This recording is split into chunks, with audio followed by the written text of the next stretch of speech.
खेती ही क्यों? हमारा देश जो है कृषि प्रधान देश रहा है जी। और आगे भी रहेगा।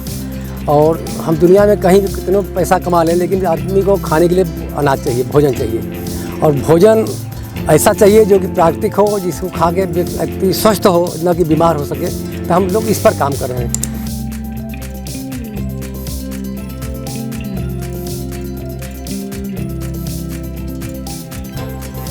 ऐसे समय में जब युवा तकनीकी से ज़्यादा जुड़ रहे हैं, बाहर जा रहे हैं, विदेशों की यात्राएं कर रहे हैं, ऐसे में किसानी और खेती से हम युवाओं को कैसे जोड़ें? सबसे बड़ा सेक्टर एग्रीकल्चर है। एग्रीकल्चर में बहुत ज़्यादा स्कोप है। तो बीच में क्या हुआ, किसानों के उत्पादन का सही मूल्य न मिलने की वजह से खेती घाटे में हो गई।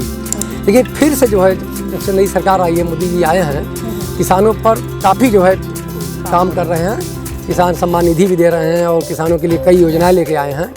तो इसमें किसानों का रुझान फिर से बढ़ा है। छोटे किसानों के लिए क्या संदेश है जिनके पास छोटे टुकड़े हैं? इस समय के मौजूदा हालत में 85 से 90% किसान जो है लघु सीमांत हो गए हैं। तो उनके सामने एक समस्या है कि खेती करके केवल जो है अपने को सर्वाइव नहीं कर सकते। तो हम लोग सलाह दिए हैं, सरकार भी इस पर काम कर रही है कि अब किसानों को उद्यमी बनाना होगा।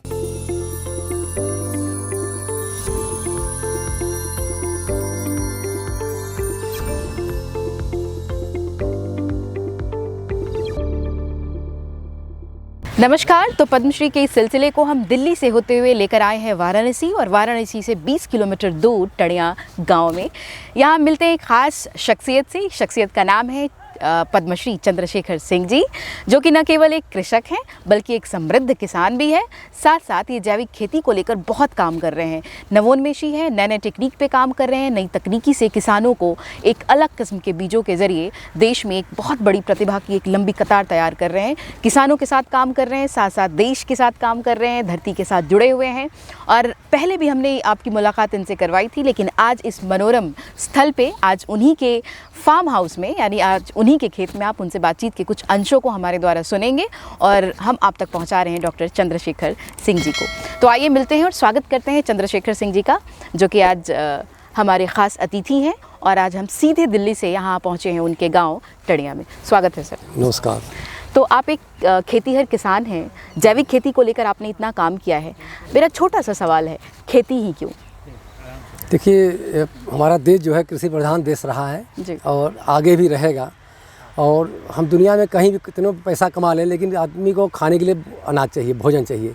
और भोजन ऐसा चाहिए जो कि प्राकृतिक हो, जिसको खा के व्यक्ति स्वस्थ हो, न कि बीमार हो सके। तो हम लोग इस पर काम कर रहे हैं। क्योंकि किसान का खेत ही उसका लैब होता है, तो मैं सारा शोध अपने खेत में ही करता हूँ।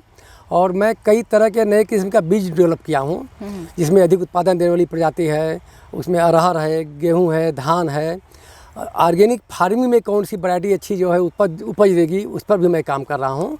तो यह देश के हित में, अपने के साथ साथ देश का इसमें भी एक हित है जुड़ा हुआ है। और साथ ही साथ मैं केवल खेती नहीं कर रहा हूँ, बल्कि खेती में किसानों को उद्यमी बनाने का भी प्रयास कर रहा हूँ। मैं खुद उद्यमी हूँ।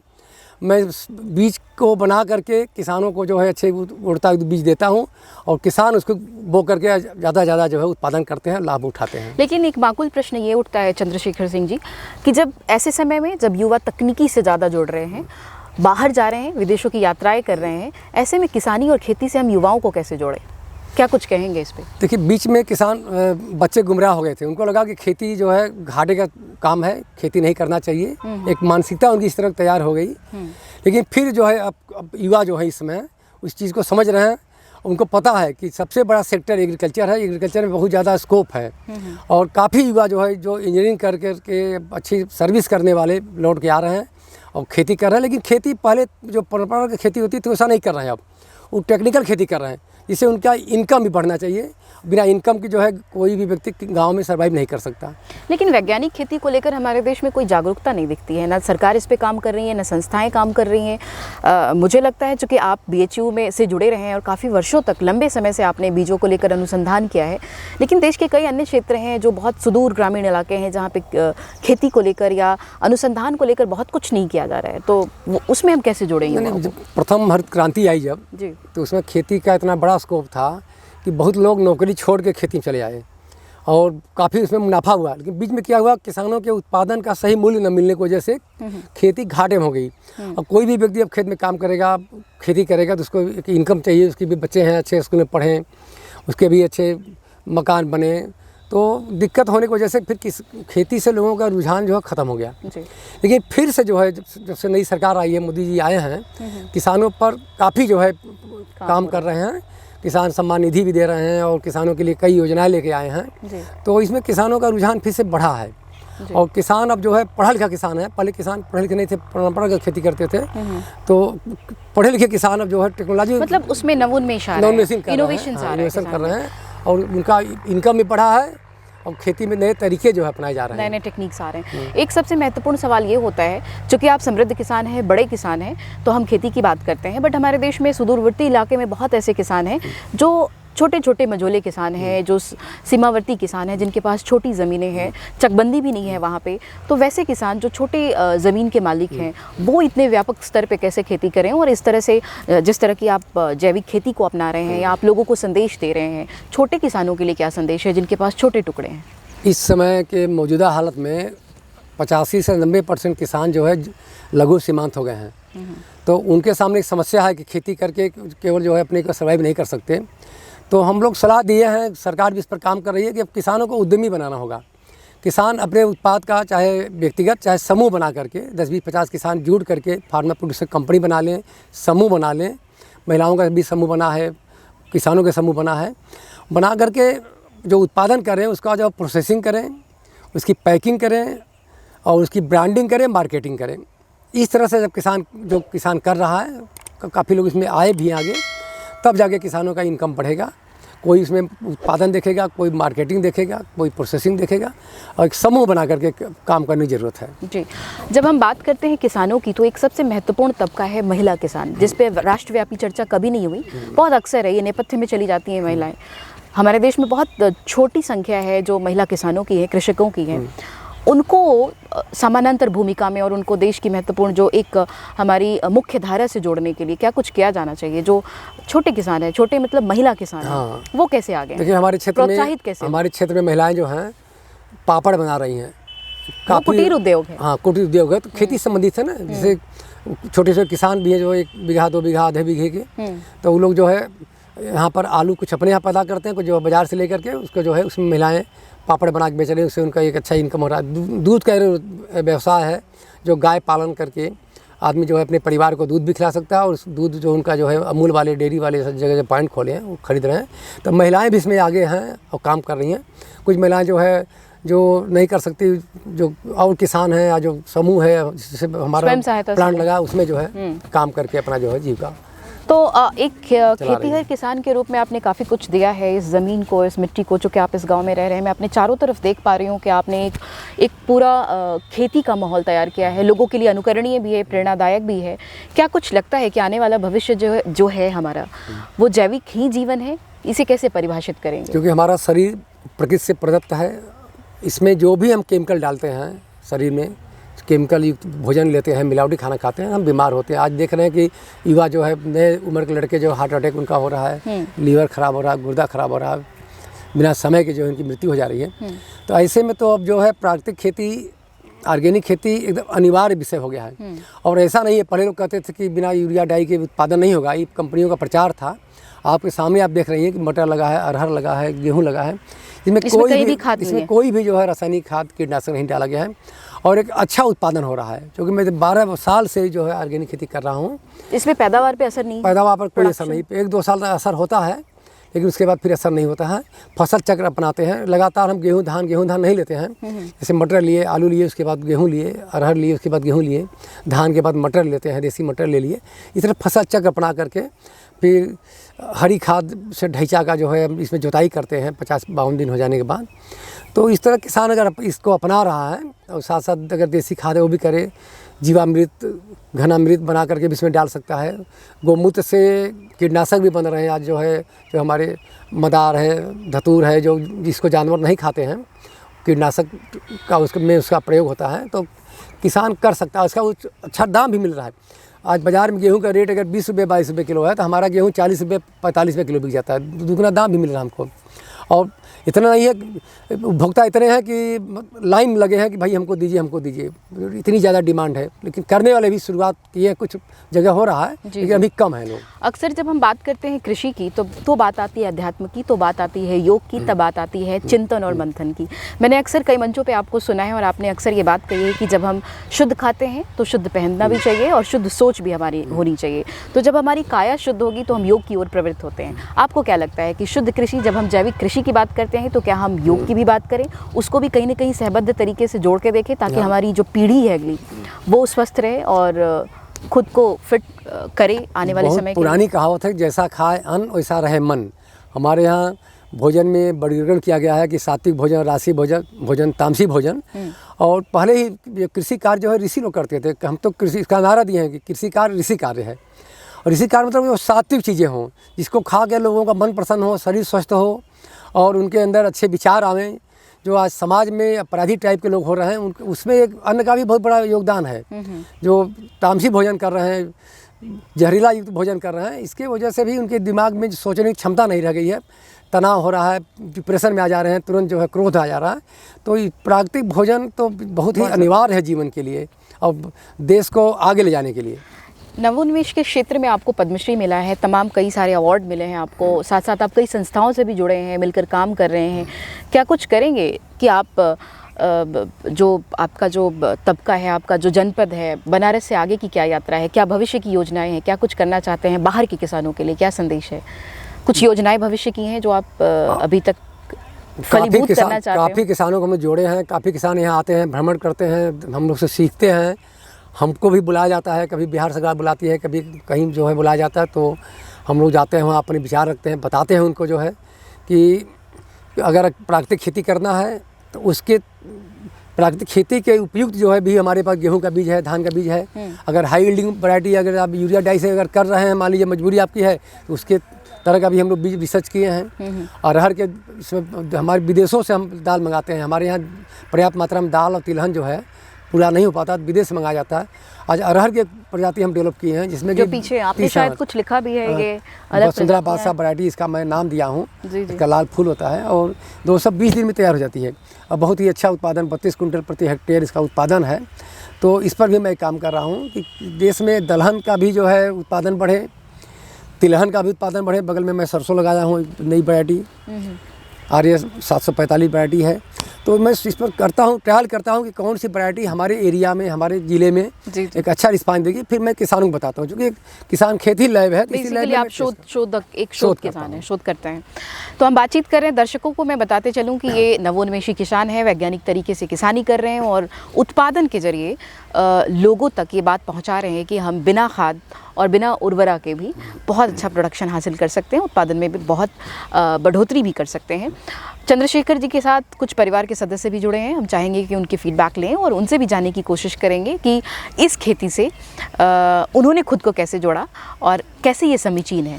तो हम बातचीत कर रहे हैं नवोन्मेषी और उद्यमी किसान, समृद्ध किसान, और न सिर्फ समृद्ध हैं बल्कि इन्होंने नवचेतना के जरिए, वैज्ञानिक तकनीक के जरिए देश में किसानी को बढ़ावा दिया है। आज हम उनके परिवार से भी मिल रहे हैं और ये जानने की कोशिश कर रहे हैं कि उनके इस पूरे फार्म हाउस में जिस तरह की खेती इन्होंने की है, जैविक खेती को बढ़ावा दे रहे हैं, तमाम किस्में यहाँ पे हैं और तमाम खेती के जो अलग अलग किस्म की फसलें हैं उस पर भी हम चर्चा करेंगे। उनके परिवार के सदस्य हमसे जुड़ रहे हैं, उनकी अर्धांगिनी है। मैं इनसे जानने की कोशिश करूँगी कि क्या आपको ये कभी लगा कि खेती को लेकर कभी ये मन में जज्बा आया, जब आप आई इस फैमिली में तो आपको लगा कि किसान से कहाँ शादी होगी, ऐसा कुछ महसूस हुआ कि किसान ही क्यों? नहीं, बहुत अच्छा लगा। हम लोगों को करते हैं तो उसमें हम लोग भी जितना हो सकता है सपोर्ट करते हैं, उससे बहुत अच्छा लगता है। आप खुश हैं किसानी को लेकर? ये बहुत समय दे पाते हैं आपको? हाँ, बिल्कुल। अच्छा, सब कुछ करते हैं, मतलब खेती के साथ साथ समय भी, पारिवारिक समय भी देते हैं। अच्छा, आपको क्या स्वास्थ्य लाभ हो रहा है? आपने व्यक्तिगत स्तर पे क्या महसूस किया इस तरह के खान पान से और जैविक खेती से? इस उत्पादन, जिस तरह का उत्पादन, इस तरह रसायन मुक्त जो है वो खाने से हम लोग को बहुत फायदा है। कोई रोग बीमारी कुछ भी नहीं है, एकदम स्वस्थ हैं, किसी तरह का न आलस न दिक्कत कुछ भी नहीं, बहुत अच्छा है। शरीर में दर्द नहीं होता है। पहले हम लोग अनाज खाते थे जब जहर युक्त, तो शरीर में हमेशा दर्द बना रहता था। हम उनकी डॉटर से बातचीत करेंगे, इनकी सुपुत्री यहाँ खड़ी है और इनसे भी फीडबैक लेंगे चूँकि ये युवा है। बबीता जी, ये बताएं आप कि चूँकि आप युवा हैं और आज का युवा बाहर के फूड को, जंक फूड को ज़्यादा तवज्जो दे रहा है, प्रश्रय दे रहा है, बट आप एक युवा हैं, आपको क्या लगता है कि क्या हमें जैविक खेती की तरफ मुखातिब होना चाहिए? आपके पिताजी जिस तरह की खेती कर रहे हैं उसमें आपका कितना सहयोग है और भावनात्मक सपोर्ट कितना है? जहाँ तक मैं बात करती हूँ उसके जैविक खेती की, तो हम लोग बचपन से देखते आए हैं कि पापा, हम लोग बहुत छोटे रहते थे, कुछ न कुछ नए नए रिसर्च करते रहते थे, तो हम लोगों को भी अच्छा लगता था और हम लोगों को मिट्टी से जुड़ाव है। तो हम लोग भी आते थे खेतों में, इनके साथ देखते थे क्या कर रहे हैं क्या नहीं कर रहे हैं, पूछते थे कि हाँ ये कौन सी प्रजाति है क्या है, तो ये बताते थे। और जहाँ तक खाद और बीज की बात है तो ये हमेशा शुरू से बोलते रहते थे कि हम लोग कीटनाशक युक्त जो खाना खाते हैं तो बीमार पड़ते रहते, तो हम लोगों के कहीं ना कहीं बचपन से ही हमारे दिमाग में वो चीज़ हाँ आ गई है कि हाँ हम लोग जैविक खाएंगे तो हमेशा स्वस्थ रहेंगे, निरोग रहेंगे। तो उसी की देन है कि हमारी फैमिली में कभी किसी को कोई बीमारी नहीं हुई है, आज तक हम लोग फिट हैं और काफ़ी एनर्जेटिक फील करते हैं बाकी लोगों की अपेक्षा। और रही बात फास्ट फूड की, तो मैं युवा ज़रूर हूँ लेकिन मैं बचपन से यही शुद्ध खाना खाते आई हूँ, तो आज के डेट में भी मुझे बाहर की चीज़ें बहुत पसंद नहीं है। जैसे पिज़्ज़ा बर्गर वगैरह लोगों की कमज़ोरी होती है, लेकिन मुझे ये सब चीज़ें पसंद नहीं है। ये आपकी जीवन शैली का हिस्सा हो गया है? बिल्कुल बिल्कुल बिल्कुल, शुद्ध खाना खाने की आदत हो चुकी है। हम लोग कहीं भी रहते हैं हम लोग जैविक खेती का ही सब खाते हैं। मतलब यहाँ से अनाज, हम लोग ससुराल में भी हैं तो हम लोग यहीं से अनाज लेके जाते हैं, जबकि हमारे यहाँ भी होता है, लेकिन यहाँ का ही अनाज जैसे कहते हैं ना, हम लोगों के दिल को छू गया है, हमारे टेस्ट को भी यही लग गया है। दूसरा कोई अनाज आता है तो हमें अच्छा नहीं लगता है, तो स्वाद भी हमको